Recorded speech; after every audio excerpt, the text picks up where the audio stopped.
Welcome to the New Year special episode of Indian Chess Podcast. We wish all our viewers and listeners a very happy and prosperous and successful 2023. Mithil, how have you been?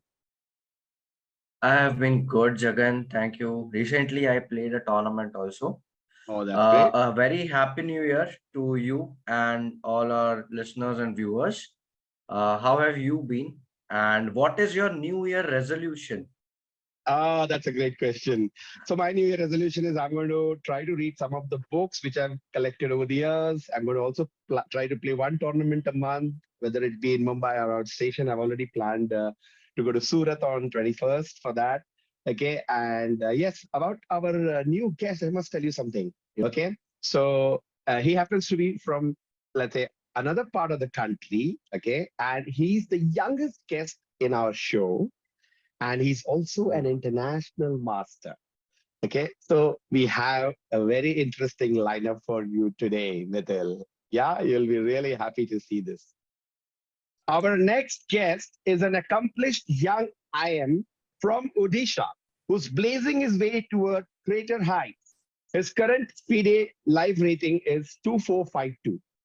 He started playing chess at the age of 6.5 years, and his potential was evident within months as he finished the national under-7 champion in Pune in 2011 in a field that included R. Pragnananda and Sambit had a joint same score of 9 with him, and that also included Nihal Sareen, who was at 7.5.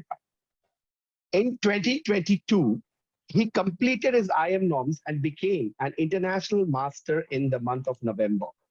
At the Asian Continental Chess Championships, New Delhi, just under 2 months ago, he secured his third IM norm there, beating along the way GMP Indian and drawing against two other GMs.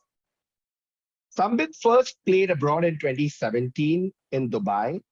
He played in Bangkok in 2018. He played in Armenia in 2021 before he hit the Serbian circuit in 2022. His first international master norm came in the national seniors at Kanpur in Feb 22, where he beat GM Deepan Chakravarti. His second norm came in Dubai in September last year, where he scalped a 2650 GM from Argentina, Sandro Mareco. Somewhere here along the way, Sambit has also passed his CBSE 12, and the COVID-triggered exams delay certainly helped him. His other interests are cricket, badminton, and he also follows psychology and fitness-related books.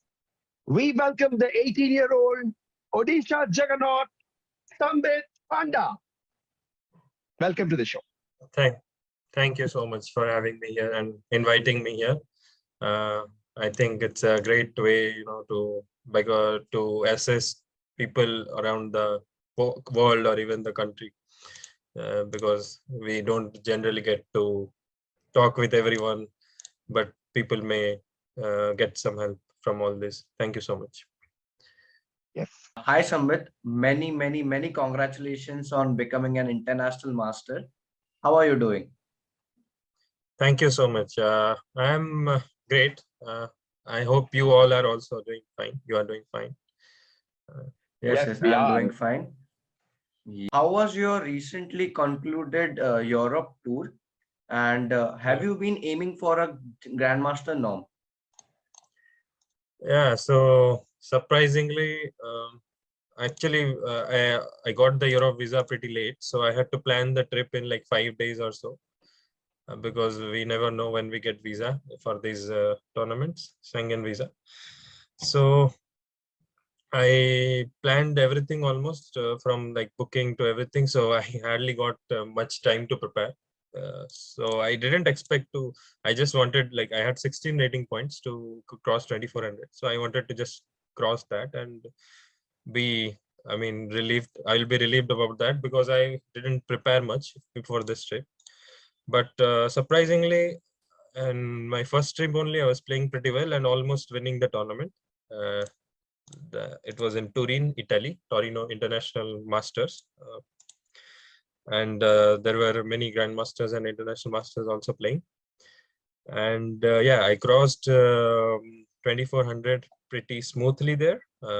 Around in I think in the fifth round I crossed it itself, and then I was almost winning the tournament. Last round I got some. The temperature was basically not good for Indian people who stay in like you know uh, 20 degrees, 15 degrees even in winter. So it was like one and in -1 degree at peak. So I got a very bad fever, and yeah, I lost the last round and ended the tournament with the fourth place. But okay, it was very good. I mean, I was very happy with the quality of the overall games, and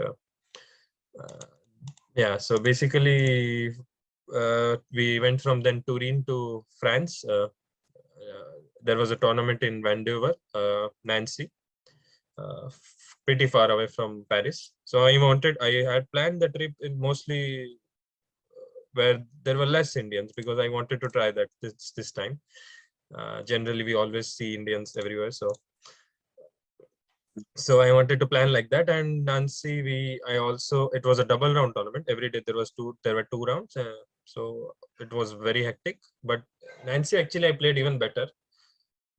I mean, okay, not surprisingly, but I was still not able to believe that I'm able to play at this level. I beat one grandmaster also and drew with three of them, and I was again leading the tournament actually till round 7, and okay, last two rounds I again messed up, but I was actually very close to my GM norm there. Uh, so it was okay, miss, but okay, it's fine.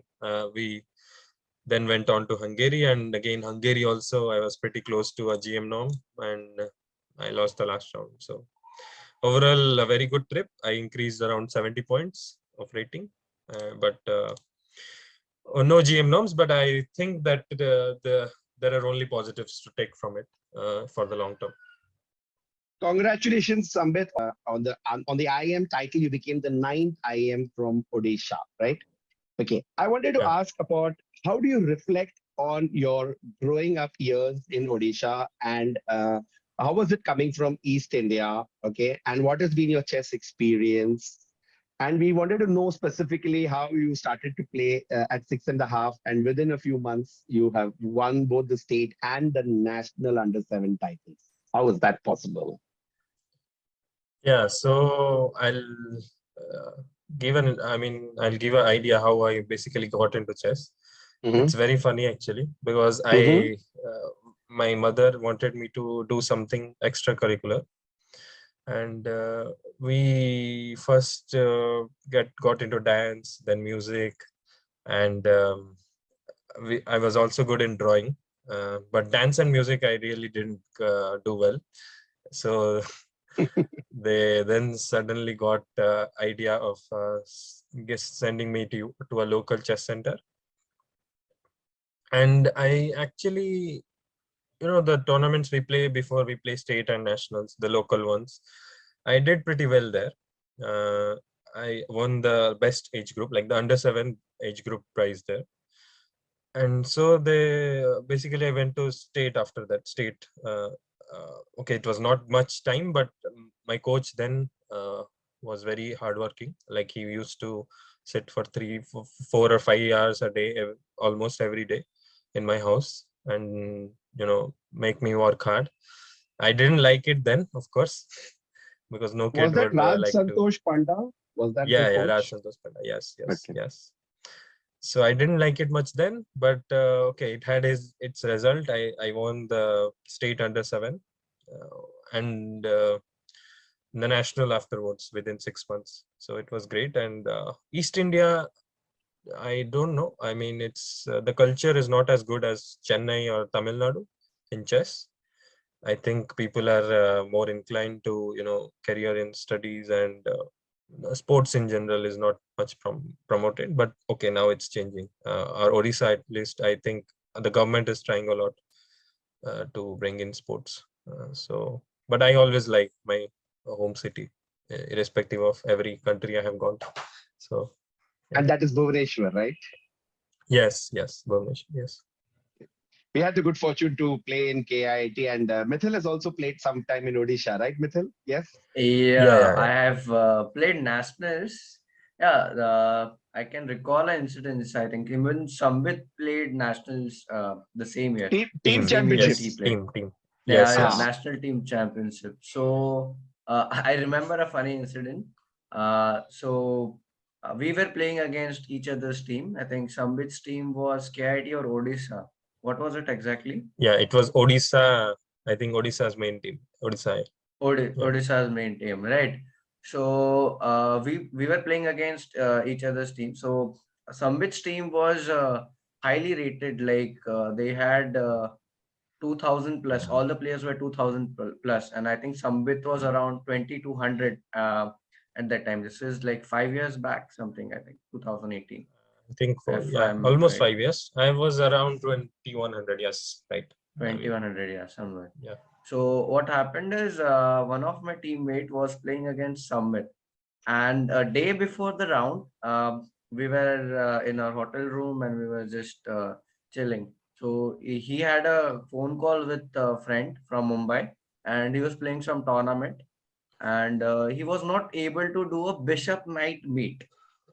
Okay, that's so one of the this toughest mates, my Mithil. That's one of yeah, the one of toughest the mates. toughest. Yeah, yeah. So my friend was laughing, like, what is this? This guy doesn't know Bishop and Knight mate.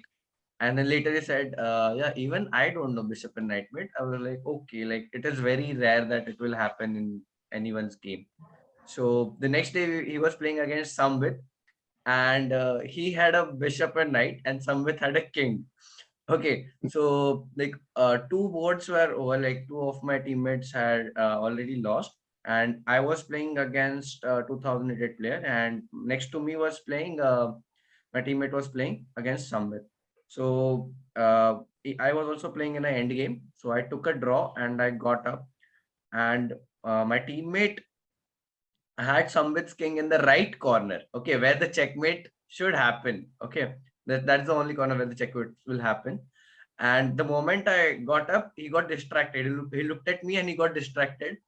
And then Sambit's king went from that corner. Sambit's king escaped from there and went to the other corner. And Sambit was just laughing.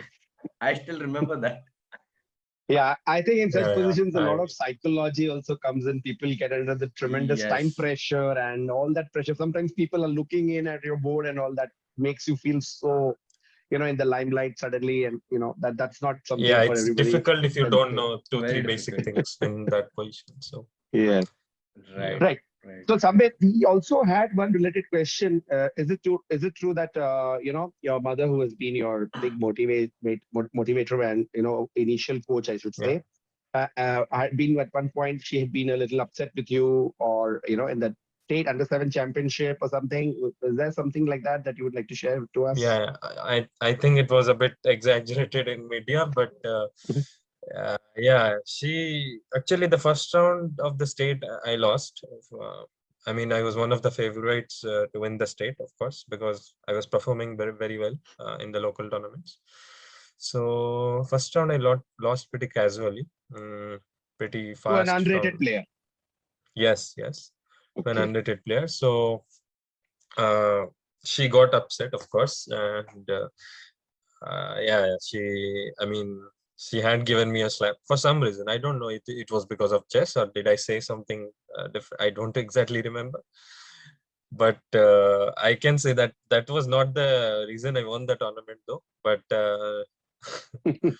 yeah, I mean, it's Okay. good. I mean, it Yes. feels good to read. But in any case, she has been very supportive overall. Initially parents also maybe don't know how things work in chess and all, so they get frustrated after maybe if you lose a game. So, but now I Right. think I am more impatient than her. I lose Hmm? game, I'm mad, like what did I do? But she is fine. Yeah. Yes.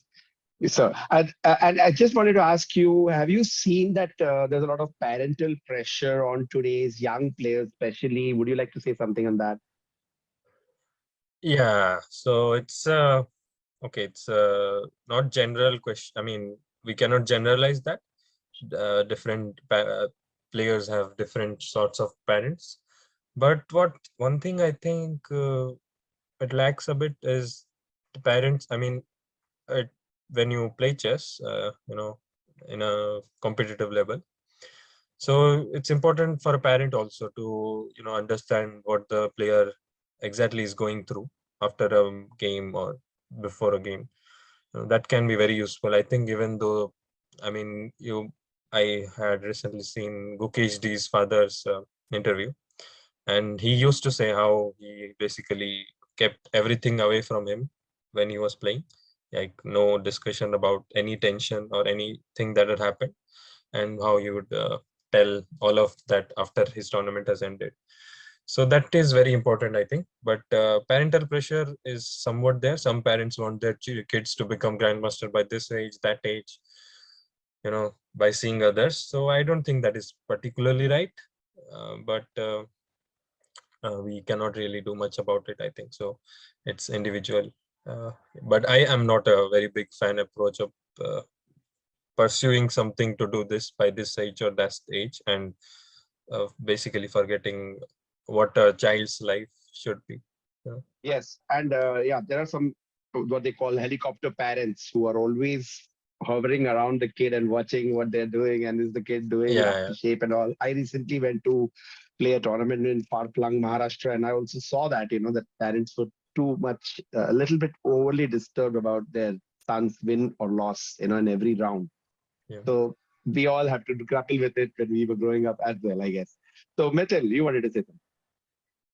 Yes, so yeah, this thing with the parents, yeah, I think kids should also enjoy the game. Results is one thing, and also like they are just kids, right? So they want to have fun, whether it is chess or anything. But No, okay, it is up to like different parents, like whatever the choice is. Okay. eventually, actually, I think even when you get serious, I mean, you get adult in chess, Mm-hmm. so you get the stress anyways about the game, because it's a very stressful game, to be honest. You lose. I mean, only a player knows how he feels after losing a winning game against a stronger player or even a weaker player. So I think True. it's important to enjoy when you are young. That's why a kid, basically I enjoyed chess much more than I do now, because I'm more competitive now. So I cannot really take it for fun or anything. I have to be very competitive in each round, and the results obviously might matter a bit now. So yeah. Which part of the game, like the opening, middle game, or end game, you spend your maximum time preparing on, and which is the part you spend least time on? Yeah. Yeah, so I always like to work on, overall middle games in general. I basically love to, basically, I think the part of middle game in chess has the most creativity uh, in general. So I like, to be creative in chess, to think how this thing would have gone or that. And probably that also leads to some improvement, I guess. So I really like working on middle games, but in general, my focus has been very less on openings till now. I have, okay, end games I did work, but it's not as much as I work on middle games. But yeah, end games and openings, my focus has been pretty less till this point.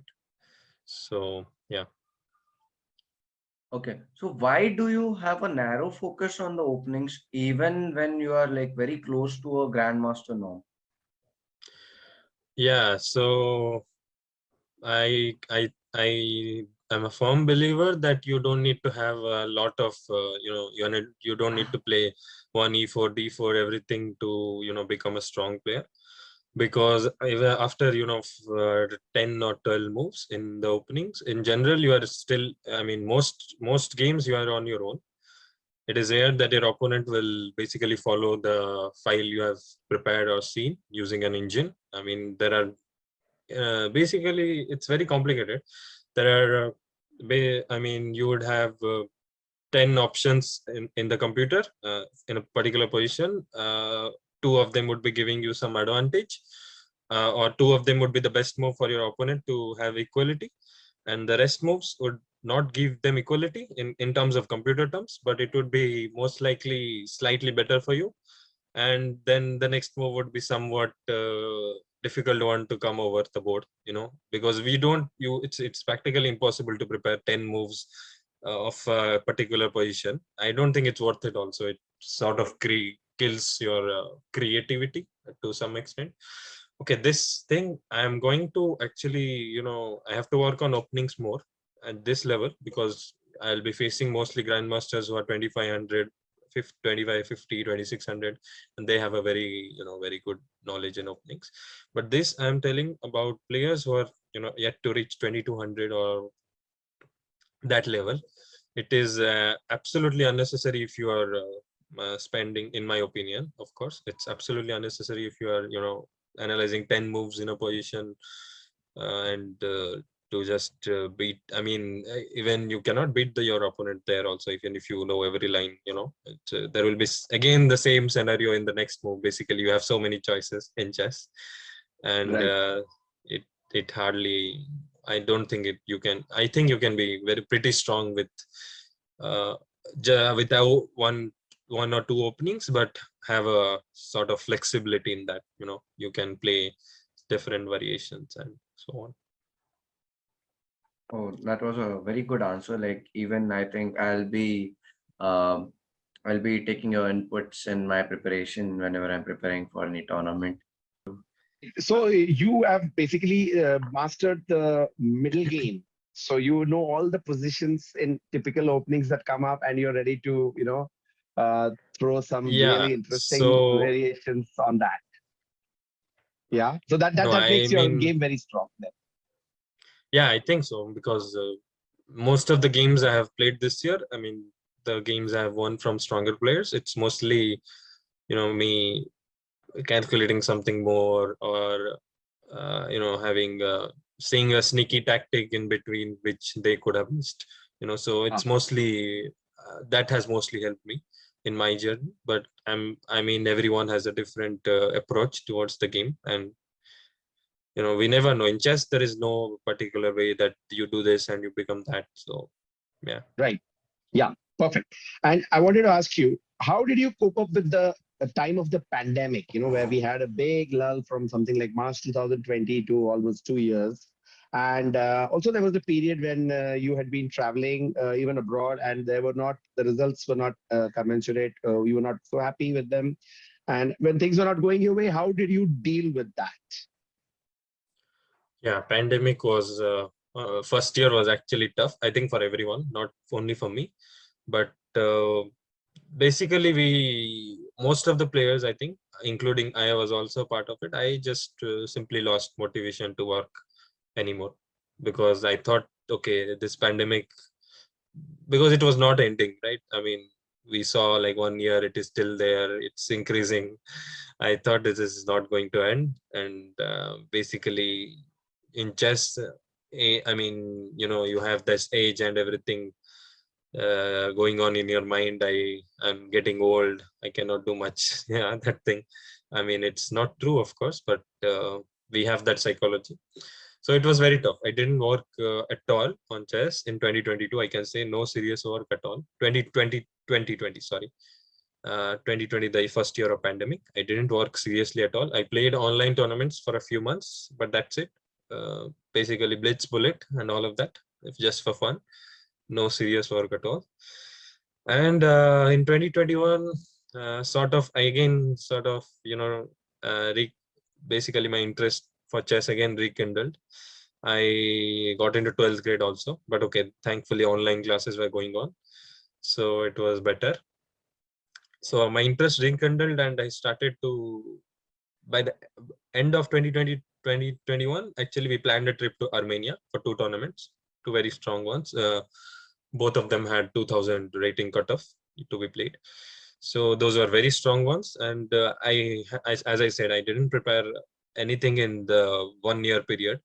So it was very difficult for me, to prepare again in 15, 20 days before the tournament. But I was really motivated, to do well here, and no matter what.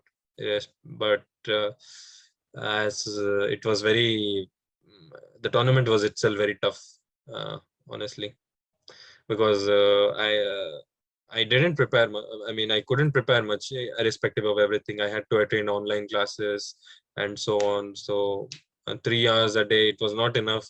I think to basically meet those players of that level who were like all very well prepared. And that's why funny thing is stick to the opening London system from white side, just to just to avoid all theories, so that I don't get killed over the board in first 10-15 moves.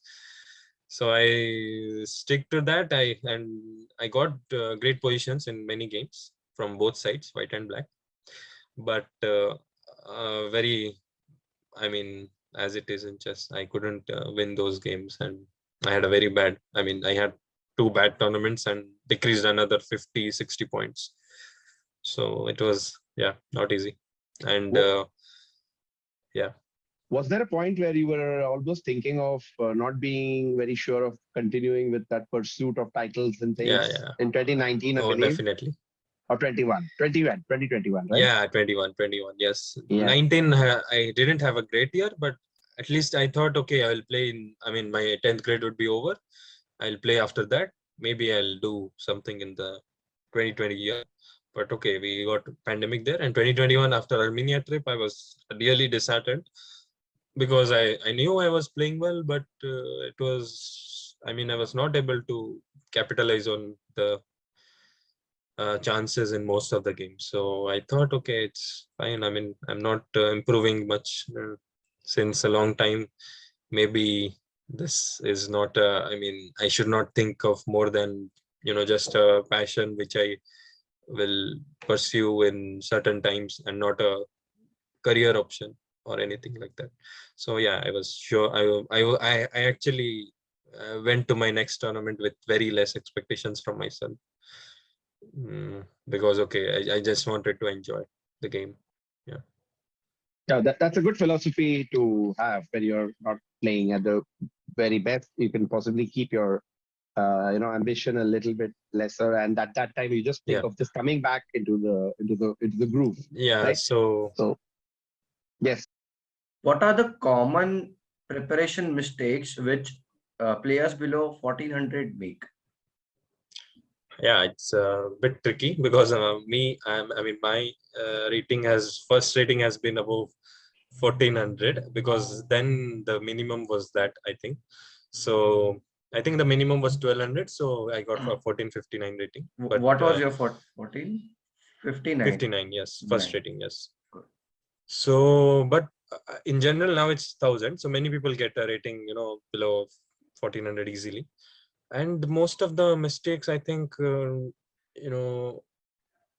basically a player who is below 1400 and is seeing openings any seriously than just maybe 10 moves in the main line, I don't think it's necessary. I mean, I have seen the players like Ukesh D who were playing G3 and one G3 and one B3, and they reached almost I think 2200, 2300.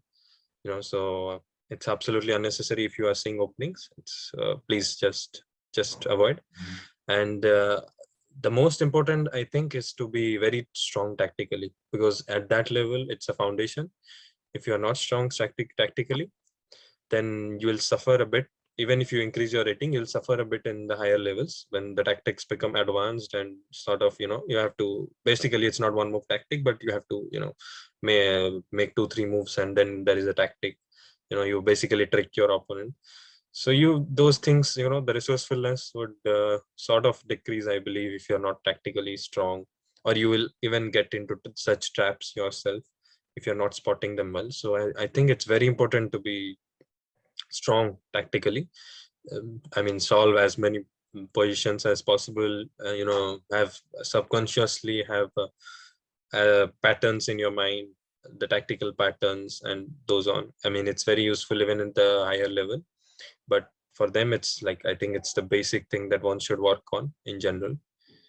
And yeah, that is the one of the mistakes. And positional chess is also one thing that they surely lack on. I mean, I think it's not even a question. You will see many people making, not understanding that backward pawn, and how to basically avoid all of that. Yeah, and The there's positional IQP, concepts. IQP IQP. even, yeah. No, not many people know even at the IQP is a very advanced concept though, because even at higher level we struggle to know which person has the advantage in an IQP. Generally, when I was a kid, below 16 or 1700 level, or even 1800, I used to think that a person who has a IQP definitely has a bad position. But now when I play the same structures myself with IQP, I see it's like you have very good attacking potentials with an IQP actually. So, but yeah, I mean, for people who are rated 1400 below, I think these are things, it's not necessary, but these are the basic positional things that you maybe can be very useful, I to think not make errors. Yeah. I think they should know ideas from both the sides, like basic ideas, like what to do when you have IQP and what to do when you are playing against IQP. So even if they know a few ideas from both the sides, then I think it is Yeah, like of they can course, you don't implement need to. in the game. Yeah, you don't need to be very advanced.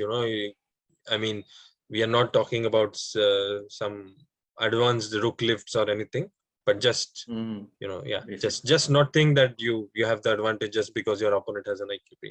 It's not the right way. Yeah. Right. Sambit, thanks for throwing your light on that. And here, I wanted to ask you one more thing: is that how important has been the coach in your journey? You had three different coaches, like you mentioned. Yeah. Raj Santosh Panda was in your early years, and afterwards you had IM, Swayangshu Satya Pragyan, and GM Sudarshan Kidambi. Right. Yeah, So you could Sundara. let us know how Yeah. your experiences of this coaching thing has been with you. Yeah, so first coach, of course, he had a big contribution. I think I went to 1800 with him. I reached 1800 with him, Raj Santosh Panda, sir, and it was actually, yeah, he was he was very dedicated towards me. I mean, as I said, even in my under 7 days, he would used to sit in our place at 4 to 5 hours, and teach me all those basic end games, those opponent games, and everything. That's why maybe I had a very good fundamental of those end games, those basic ones, which basically we now I think a lot of players also miss out on because they are boring to study, right? But he used to teach them to me, although I was annoyed, but I know how useful those things are right now. And Satyapragya sir, I think, had the biggest impact in my whole career. I have been with him since 7 years almost, and yeah, I mean, basically he showed me the world of chess, how it looks at a bit higher level, how to prepare ideas in openings, how to have flexibility in openings, and you know how to become more aggressive. I thought I was sort of a positional player, but he always insisted me to play aggressively, and okay, that has what has helped me at this moment to this year especially. I was much more aggressive than I was earlier, and yeah, so his advices are always useful. And Kidambi sir, as always, we would have read about him, having a great knowledge of chess classics. So those are the part he helped me with. He would show me different sort of games with advanced themes and so on, which were of course at moments I would get some themes in my game, and I'd be, I mean, not directly, but something related, and I would think that yeah, I learned this concept and it's now useful. So yeah, he has a very good knowledge of chess, and yeah, I think both of them have done a great job Right. in Thank you my for journey sharing. so far. Yeah. Thank you for Yeah. sharing. Yes. Who have been your chess heroes, and which style of chess attracts you the most? Yeah, so chess heroes part is actually a bit, I mean, everyone says they saw Anand and they started playing chess. I nothing like that was on my part. I just played Okay.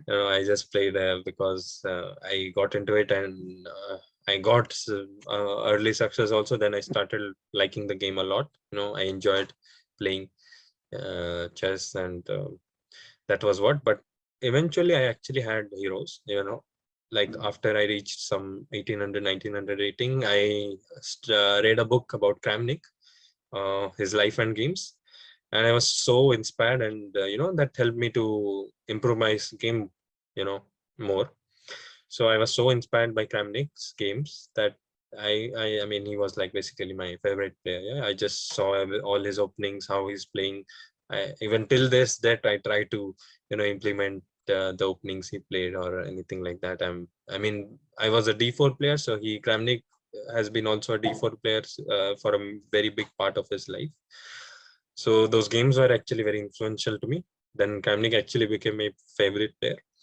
And in recent times, I also looked after games of Anand, and obviously he's like, I mean, the basically the reason why chess is getting so big in India. I think no one ever Absolutely. would have had such an influence. We all owe to him. And there is obviously Magnus Carlsen. Yeah, I mean, who doesn't like the domination he does? So he's recently, I mean, I'm just a fanboy of him, you can say, for winning everything he plays. Right. So I wanted to ask you about that. How did you have carved such an impressive career without much of an investment of time on chess daily, right? And Yeah. for the benefit of viewers, I must tell them something very quickly here, is that Sambit has, been playing so actively since 2017 abroad and everywhere, that. So you might be thinking, well, he must not have paid attention to studies. But let me tell you this.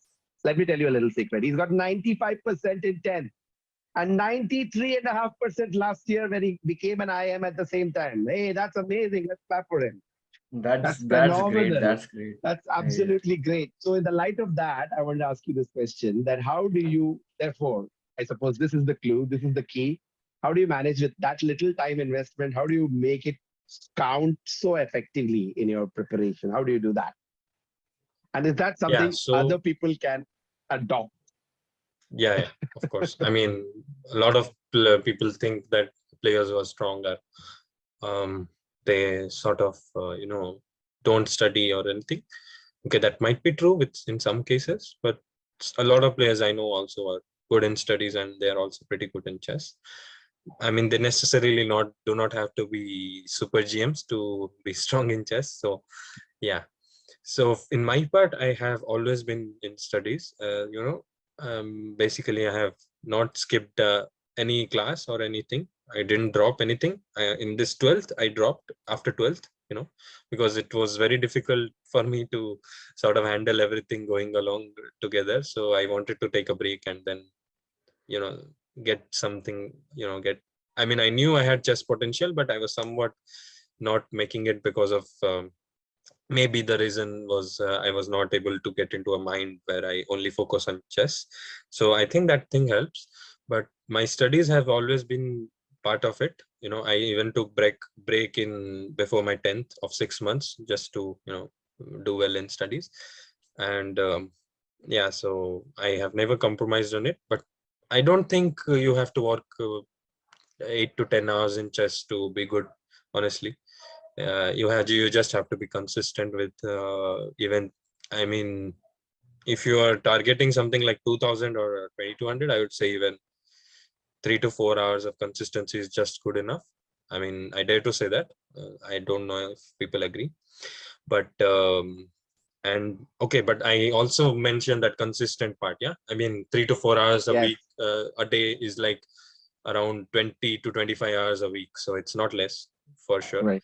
And if you are probably targeting for something higher, like the titles IM and GM, I think maybe 5 hours a day, 5 to 6. I generally like to do 5 or 6 when I got out of 12th. So yeah, but be consistent. That's all. You just don't you just show up Delhi and yeah, it would be great. I think, okay, to some extent, it is also about us. Some people learn some things easily, some don't, some take time. It doesn't matter, honestly. You take your time, and you have to find your own schedule, which is basically which suits you and which you can make work out. Yeah. Right, Mithil. Right. So not all games are won on the board. How true do you think this statement is? Yeah. It's a very, very important. I think it's a very important statement. The more I have, come this far, the more I have understood the part of chess psychology. It's like a very important part, but we don't really pay much attention to it unless we, reflect and see that we lost a game because of our mindset. So I had this big problem. I couldn't recover after I lost a game in a tournament. Basically, well, I will be playing fine, but when I lose a game, especially against a lower rated, I'll end up messing up the tournament most of the times. That was the reason I was not clicking from 2100 to 2400, because I was not able to fight back. So mentally, the mental strength is so much underrated in chess. Just because we play over the board, there is no real fight or something like that. You don't punch someone, but actually only players, I think, would know that how much of mental strength it takes. You feel so annoyed over the board when you're you just get outplayed, or you lost a game. But it's just part of the game. Yeah, I mean, we all will lose, we all will win some, we all will lose some. It's important to be tough, and it's important to take one game at a time, not think about this game in the next round. Why did I do that? Why did I do this? These are small things that I think that helps stronger players to win tournaments. You basically don't too much, you don't give importance to one game a lot. That is not the end of your life. I used to do that a lot, and I had my phase. That's why I now my mental strength has improved a lot. I even lose 3 games in a row, but still I would be, if there are 4 or 5 rounds, I would still be fighting back in most of the tournaments. So yeah, I mean, chess psychology is so important. Even in the moves you make, some moves would be very uncomfortable to face, psychologically, because but it may be not the best engine move. So not all games are won over the board, of course. Yeah, I agree fully. Right.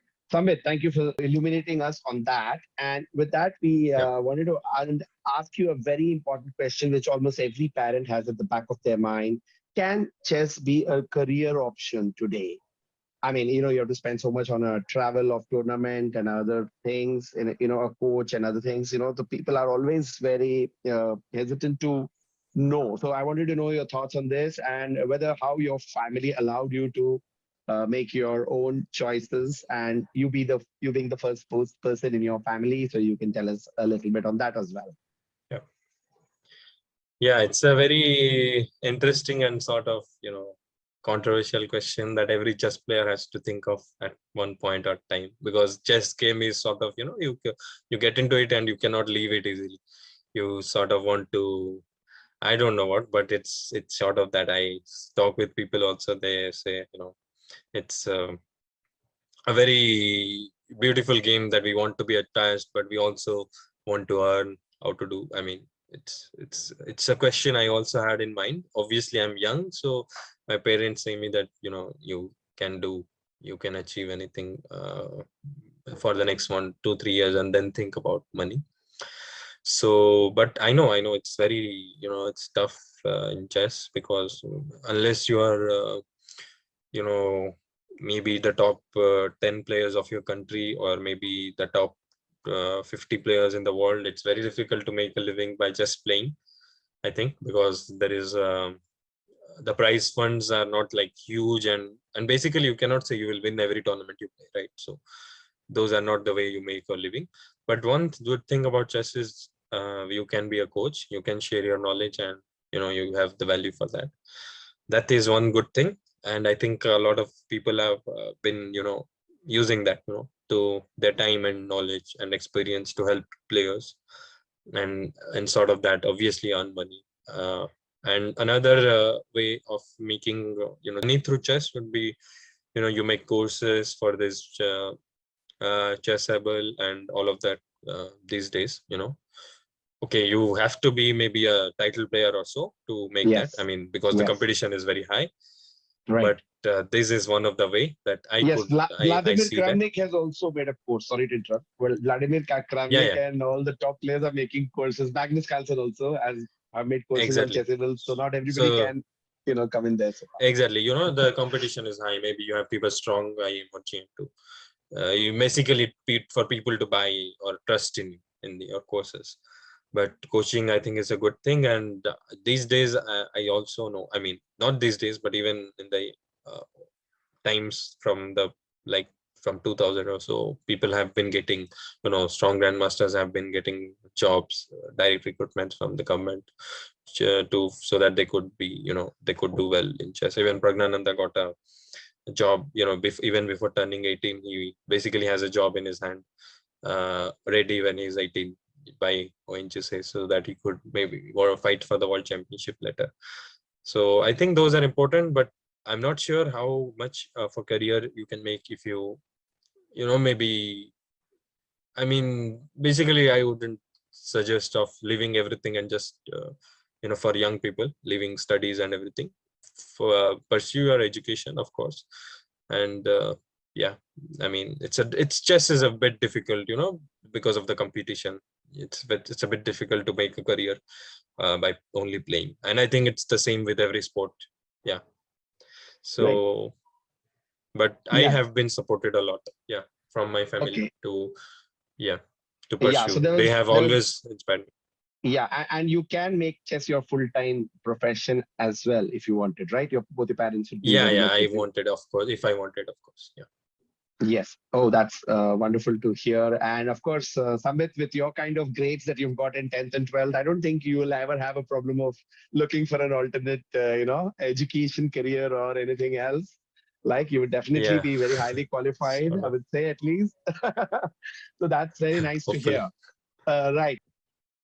So, Sambit, continuing with our very interesting conversation, which Indian player do you foresee, or you can mention more than one player, who are playing in the league of the top 20 in the world? Let's say top 20, maybe even too broad. Maybe you can make it top 10 if you want, but in the top, that league in the world in the next 10 years and most consistently, the Indian players. Yeah, it's I mean, I don't think one Indian player will be in top 20 or 10. It's looking great actually for people. I think we have at least 3 or 4 players in top 20, or even, I mean, more than that. I hope I'll be wrong. So Arjun Erigisi, of course, I will have him as my first choice, only because of his, it's just so strong. I don't see him going down from that top 20 or top 20 at least in the future.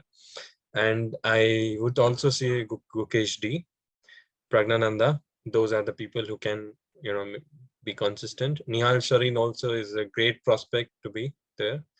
But these would be my bet if there have to be 3 of them. Anand, of course, we are not counting him because he's just, I mean, we are talking about upcoming players, but Anand, I don't think we all doubt him. So if he plays, he's always going to maintain his level.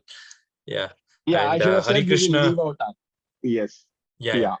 And Hari Krishna Vidit, they're already, I think, there. And I think Hari Krishna will also be there, and Vidit most likely. So for 5 to 6 players, we are seeing in top 20 and 30 easily from India. Right. Wonderful. Thank you so much for giving your predictions on that. Yes. Sambit, now we are coming to the most interesting segment of our show, which is called the rapid fire round. Are you excited and ready? Yeah, it's of course fun. So we'll ask you some questions. The answers would be either within the question itself, or you'll have to just give us a bullet kind of answer, right? Okay. So here Okay. goes the first one. Which part of your game is the strongest? Is it the opening, the middle game, or the end game? I always, bash myself for all parts of my game, but I would say it's middle game. Yeah. Right. We almost had an inkling on that because based on what we heard from you today. Okay. The second question. What is more important to learn for below 2000 players, strategy or tactics? Oh, definitely tactics. That's no brainer. Right. Yes. Thank you. Okay. If you get a chance to play with a, what should I say, the deceased world champion, I mean, person who's no more with us, okay, one of the world champions whom you know of in history, who would it be? Classical. You can broadly take it as a classical world champion. Yeah. Yeah. Yeah, I think Fisher. Obviously. Fisher, wow. Oh, that's great. That's a great choice. Nice. Okay. The next question is, who, according to you, is the GOAT of chess? Greatest of all time? For me, it's definitely Magnus Carlsen. Yeah. Okay. No other options in my mind. Right. Yes. Thank you. Right. Which was the greatest world championship? Again, it refers to classical. In your order, you can rank the top 3 battles of all time in history, which is the greatest, and the number 2 and number 3 also. So in greatest, I would say it's Kasparov Karpov, definitely. I was shocked actually. Which year? I think, it would be every year they played, honestly. Okay. They didn't stop, right? I mean, they had an unstoppable... 1985 to 1990. Yeah. Yes, right. Yeah. So there's also a book Kasparov about it Karpov. recently. Yes, exactly. Yes. Kasparov was written, yes. And the second one I would rate would be Fischer Spassky, 1972, just because of the drama we had. Yes. Much and written about. Yeah, and this third one would not be a drama. I mean, a lot of drama, but just because of the quality of games, I would say it's Carlsen Caruana. I mean, I don't think anyone has challenged Carlsen as good as Caruana had done. Yeah. Right. You're referring, of course, to the 2018 World Championship. 2018, yes. Yes, perfect. Yeah, thank you so much for that. Okay. And okay, now there's another interesting question. If you are playing Bug House chess, which player would you pick as a partner? Would it be Hikaru Nakamura or Anish Giri? I'm giving you a choice. Okay. Well, it's tough, but I would say Anish Giri, just because I just like him so much. Yeah. That's amazing. Okay. Who is your greatest Odisha sporting icon? Okay, Odisha, I would say... You can refer to any sport. It could be hockey, it could be badminton, cricket, anything.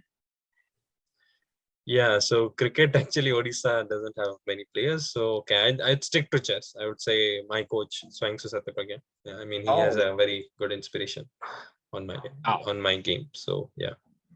That's great. And here we have a little quiz kind of question for you. And that is, how many Indian grandmasters have come from Odisha? It's 2, I think. Yeah, 2.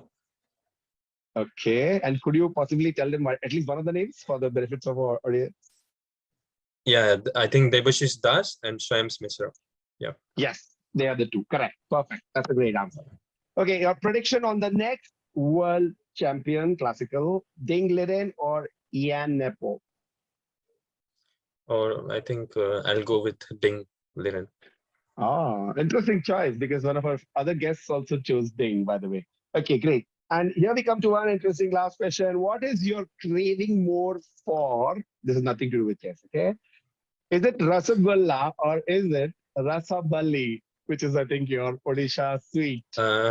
Yeah. Right. I think Rasagulla, of course. Yeah. Rasagulla, which is a broader choice. I think all India people would be very familiar with the delicious Rasagullas. Yes. There's even a debate about whether they originated from Odisha or Bengal. Bengal, yes, right. Yes, I know. Okay. So with that, we've come to the conclusion of a wonderful rapid fire round. Thank you so much, Sambit, for being our guest today. And you've been delightful to hear. And you have completely educated us on so many topics. And yes, we are definitely going to go armed with a better preparation tips from this moment, right? And Mithil will make the final statements. Okay, before that, I want to know which tournament you are playing next.